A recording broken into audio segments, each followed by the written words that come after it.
Good afternoon, everyone. Welcome to the Let's Talk Tying the Knot stage and, of course, the Scottish Wedding Show. We're here for the last session of the day with Penny from Folkerton Mill. The stand here has also been styled by Get Knotted. They're here on E50. Over the course of the weekend, we've had loads of talks and Q&As with some of the leading experts in the wedding industry. And we'll be hoping to be back doing it again in October. So if you've missed the sessions this weekend, please come back in October and we'll be hoping to do the same again. But over to Penny, first of all. If you do your bit for the environment daily, chances are you're going to want to carry your eco-friendly ethos through to your wedding. So we're going to have a chat with Penny, owner of one of Scotland's most sustainable wedding venues, Folkerton Mill, who handily are right there behind us, about how you can make eco-conscious choices for your big day, from big details like attire right through to smaller details like favours. I'll tell you a wee bit about Folkerton Mill first of all. You'll find them nestled in the South Lanarkshire countryside where history and stunning vistas blend to create an unforgettable wedding venue. The venue itself comprises a gorgeous hay barn, intimate courtyard, historic mill, beautiful gardens, cosy fire pits and a picture-perfect stretch tent. It's exclusive and private and it only opens its doors a handful of times a year for weddings. How many weddings do you usually do each year, Penny? So at the moment we just do 12, but we'll look to do a few more in the future, I think. But yeah, so it really is a handful, yeah. So first of all, Penny, tell me a wee bit about your background and why sustainability and being eco-friendly are important to you. Yeah, so I think I've always had an interest in kind of the environment and things and nature growing up, I guess. But I actually in a previous life was a marine biologist, so I did a science degree and then I went on and did a PhD at Glasgow. And it was really doing that, I think, understanding the kind of scientific side of climate change and everything like that, that kind of really pushed me into then looking to be more sustainable, I suppose. But climate change is a massive problem, and I think I made a decision quite a few years ago. You can get tied in knots worrying about it, but I think it's more about control the controllables, as they say. So it's kind of what things can I control and what can I do in my little bubble that can help. So when we started the business, it was something that naturally we kind of decided to do. So it's always been from the very beginning, the way that we've done everything has been to try and do it sort of a little bit more sustainably, and things like reduce our waste, the way that we've kind of built things, converted things, restored the buildings has all been trying to use better materials and things, so like avoiding concrete and all that kind of stuff. So it's kind of stemmed from, it's kind of been in there my whole life, and it's just kind of led through to everything I've done. So. Fabulous. Yeah. Now obviously your venue is very sustainable and you approach with that sort of greener ethos in mind, but what sort of things might couples look out for when they're searching for eco-friendlier wedding venues? Like what sort of questions might they consider asking if being greener is important to them? Yeah, so I think certainly we just mentioned there about waste. So waste production's massive.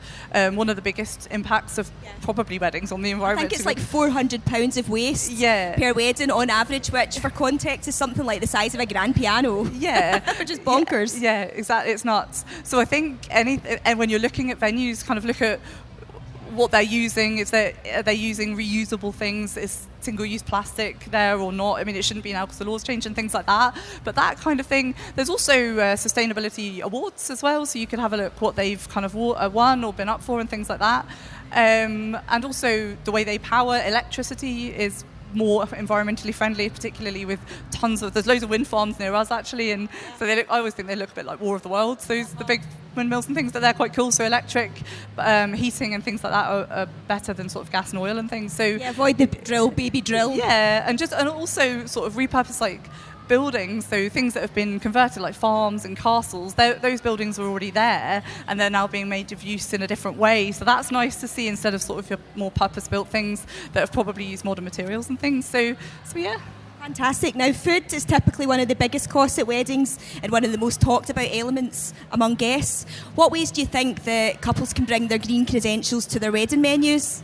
Yeah, so we live in Scotland, and like you'll all know, we've got some of the most incredible produce on the planet anyway, so why not locally source things to eat and everything? There's some wonderful things here as well, and also very seasonal things as well, so the more you can stay on season, we're not importing that, it'll be already here, it's already growing, it's already available, so that reduces its kind of how far it's got to travel, which then has the impact on the environment. So Yeah, things that we've got. Wild Rover Food is one that I referenced. They're incredible. They locally source a lot of things, and they'll even put information about where all your foods come from, so your wedding guests can see, and they kind of introduce it as well, which is lovely to see. But and you don't have to go fully vegan. Even obviously, if you are vegan, fantastic. You can have sort of a plant-based meal. But if not, there are sort of certain meats that are more environmentally friendly, like some shellfish, seafood, like mussels and things. I think you had a story yesterday, didn't you, about a deer? I did, yeah. There was a couple we featured in the recent issue of Tie the Knot Scotland. You can still pick a copy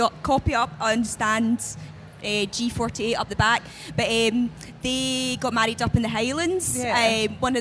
One half of the couple was a wildlife ranger and had contacts in the stalking side of things, and there was a hill behind the venue that they managed to, and apologies, this might not be for everyone's ears, but they managed to get a deer off the hill, and a friend butchered it, and they used that deer, like proper nose to tail stuff, used every single bit to serve their like 200 guests. So and it was one of the most talked about parts of the day. Everyone was like, they had like venison tacos and things like that. So it became such a talking point. You're not going to get any more locally sourced than that. Yeah, so that's amazing, especially using the whole animal as well. There isn't any waste. Yeah, I feel it's more respectful as well. So, yeah, absolutely. What about things like tableware? How can couples be a bit savvier in that regard? Yeah, so there's so much scope for this kind of thing. I mean, things like potted plants are lovely. We've seen loads of that at Folkerton Mill actually, and what's lovely about that is you can use it for table decor, and then you can gift it to your guests so they can have little things to take away and plant, or equally you can take them away and plant them in your garden, and then you've got a little memento as well and something to remind you of your special day. Also hiring in decorations rather than sort of buying everything. So you've got all the lovely things here. There's tons. In fact, at the wedding fair, there's loads of examples of some beautiful sort of hired decorations that you could use. And then they're not single use. They're going to be reused, and they're not going into the waste as well. Resale, there's a big sort of, if you do buy stuff, Thanks for the prompt. Yes, definitely, but obviously there will be certain little bits and pieces that you do want to buy, so 100%, if you do have bits and pieces after your wedding, then resell them to somebody so somebody else could do for the wedding. We at Folkerton Mill, often there's bits and pieces left over from weddings, and I'll always keep things if they're not wanted by the bride and groom, and then we let other couples make use of them, so we try and do a little bit as well. And also even buying pre-loved, like the pre-loved vintage market right now is massive. It's so on trend. So you can even buy things that have already been used once and use them for your wedding. So little things like that probably a lot of people do naturally anyway. Like everybody I know has got the Vinted app on their phone. So do you know there's people are probably doing it already as well. Yeah. So talking about Vinted, in terms of attire for the couple, what would you suggest? Pre-loved is obviously a big aspect of buying ethically. What other ideas would you have for a greener minded couple? Yeah, definitely. So pre-love's massive fan of it. I love it. But yes, and again, hiring. So you've got a lot of kilt hires, people here today as well. So it's very common, I suppose, for men's attire to hire in kilts and things. But you can also do it for women's wear. But the other one that I think is amazing, so it's something that I did for my wedding. So I actually bought a sample dress that I wore for my wedding. So, and what that is, so when you go into a wedding dress shop to try on gowns and things, they will have sample dresses. So they'll be in sort of an average size. So you can try on the dress that you like, and then you order it in and then they fit it for you. But those sample dresses, once the new season comes in, often those sample dresses aren't required anymore, so they can get thrown away. So there are companies out there that will buy those sample dresses and then sell them, so it's almost like pre-loved, but they're still new. So I actually got a sample dress for my wedding. So it was I paid £500 for a £2,000 dress, and I had it fitted and made to measure, so it still fitted me, and it was gorgeous. I absolutely love my wedding dress. So, and also that then means that dress isn't going into the waste, it's being reused again, and I'm also going to keep it and hopefully hand it down to my daughter who's there, though she might, I don't know how much she likes it. She's been spotting all the wedding dresses today, so I think she's seen some other ones that she likes, but yeah, another nice way. So it's being used and then generationally being used, so there's a lot less waste. So yeah, so a big part of this is about reducing waste actually.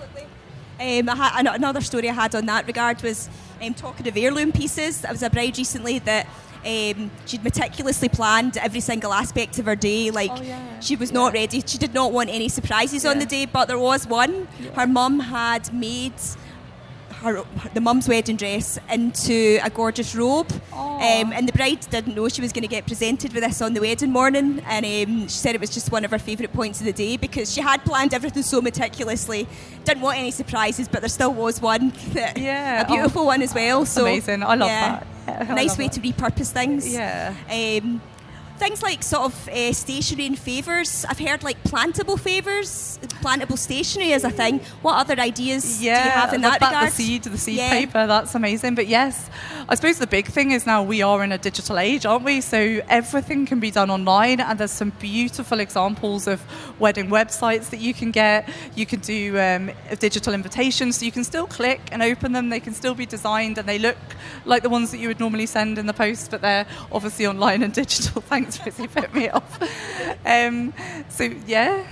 And we talked a wee bit about flowers, but I would like to say that like faux flowers have come on so much in the last few years. Like from a distance, you wouldn't know these aren't real flowers, so these can be reused by a decor company. So there's a lot that can be done in that regard as well. Yeah, no, they're stunning. Yeah. Then we've had arches at Folkerton Mill where you couldn't even tell that they weren't real absolutely. flowers, and they had they have real flowers on the tables and then the faux flower arch, and you couldn't tell the difference between them. It was amazing. Yeah, no, there's some beautiful things that you can hire. Tell me a wee bit more about Folkerton Mill. Obviously, I touched on it at the start, but what do you think it makes it such an incredible place for weddings? Yeah. I was going to ask Rosie what she thinks about it. Yeah. Well, we are a family-run business, but because we're small, it's just Scott and I that run it, and we've got staff that come into the bar, so we can be extremely flexible. So it means when we say we specialise in bespoke, unique weddings, we genuinely mean that. So we have the ability to be as anything goes basically. So we've done all sorts of setups, days, timings, all sorts of things, and also just the venue itself. It's such a unique spot. Like we've got so much to offer. We've got the courtyard, we've got the gardens with the burn, we've got the stretch tent, the water wheel, the old mill bar. So there's so much history there as well, and the barn and the fire pits. So it's like it often gets described as kind of a wedding retreat or a little village. You've got an own wedding village. So yeah, it's absolutely stunning. So. One thing that you said yesterday that I thought I need to go is that you said last year you nearly managed to have every single wedding outside. Yeah, no, we did. Every wedding in the garden. I need to move here in the microclimate of South Lanarkshire. Yeah, I'm convinced. So we are about 100 metres above sea level, and I'm sure that makes a difference to the weather because we sit just above the clouds. So it's always sunny on weddings. Touch some wood. But yeah, no, it's beautiful, yeah. It's been lovely chatting with you, Penny. Does anyone have any questions they'd like to ask about having a more environmentally aware big day? No? Well, Penny will be here for the next, hour and a half, so please do drop by and say hello. But thank you very much, Penny. It's been a pleasure chatting to you. Yeah, no, thank you, Beth. That was great. Thank you. you. Cheers.